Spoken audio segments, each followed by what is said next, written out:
Je voudrais évoquer ici, devant vous, le problème des informations dans le domaine de la santé qui sont relayées par les médias à travers un exemple.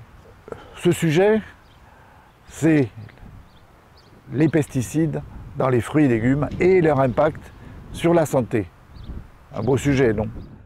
Faut-il croire aveuglément ce qui est relayé dans la presse dans le domaine de la santé, fût-elle grand public ou scientifique? Eh bien non. Et voici une pièce, une tragicomédie, je dirais, en 3 actes.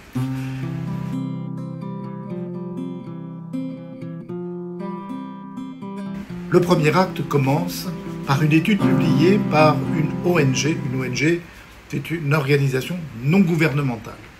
Bon, cette ONG s'appelle Pesticide Action Network européenne et son objectif est de dénoncer l'utilisation des pesticides dans l'agriculture. Très bien.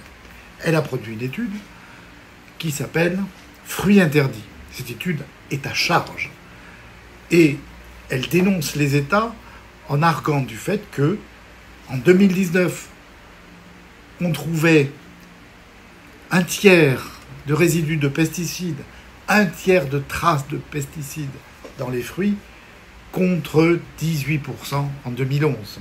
Et que ces pesticides auraient dû disparaître. Et de conclure que les effets bénéfiques des fruits pourraient disparaître.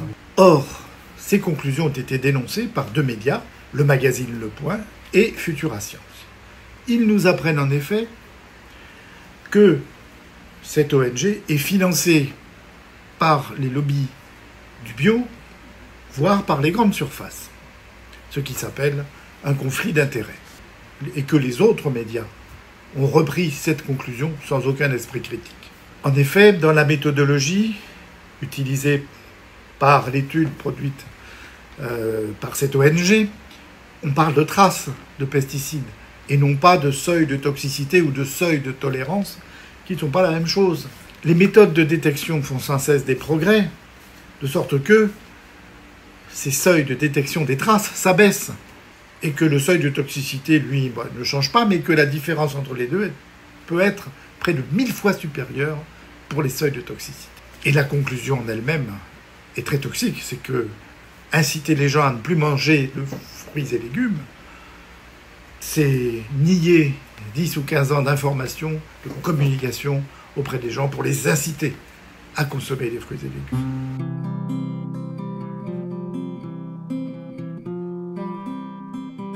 L'acte 2 repose sur une étude produite par l'université de Harvard, une université extrêmement réputée, connue pour son sérieux.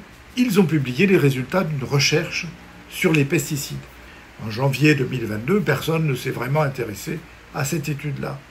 Mais au mois de mai dernier, en mai 2022, la presse, la télé, les radios se sont fait l'écho des résultats qu'ont fait ces chercheurs. Ils ont analysé la consommation de fruits et légumes à l'aide d'un auto-questionnaire. Ils ont comparé les consommateurs selon qu'ils consommaient des fruits et légumes à haute teneur en pesticides ou des fruits et légumes à basse teneur en pesticides. Concernant la mortalité, ils n'ont rien observé sur les gens qui consommaient des fruits et légumes à haute teneur en pesticides.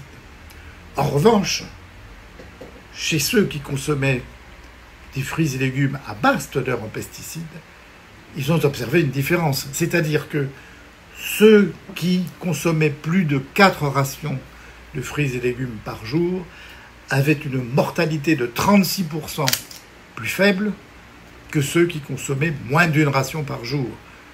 Donc ces fruits et légumes à basse teneur obtiennent un effet protecteur. Et de conclure à leur tour que la présence de pesticides dans les fruits et légumes pourrait compromettre, pourrait annuler l'effet bénéfique qu'il y a à consommer des fruits et légumes. Mais ce que personne n'a dit, c'est qu'ils n'ont pas dosé les pesticides dans les fruits et légumes évalués par auto-questionnaire.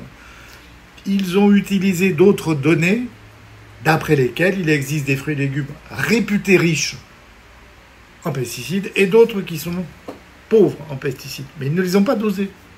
Donc c'est quand même un biais. Mais ils ont conclu autre chose. Ils ont conclu aussi que devant des données finalement assez peu solides, un auto-questionnaire, il fallait poursuivre les investigations. Qui s'en est fait l'écho? Personne, à part Le Point et Futura Science.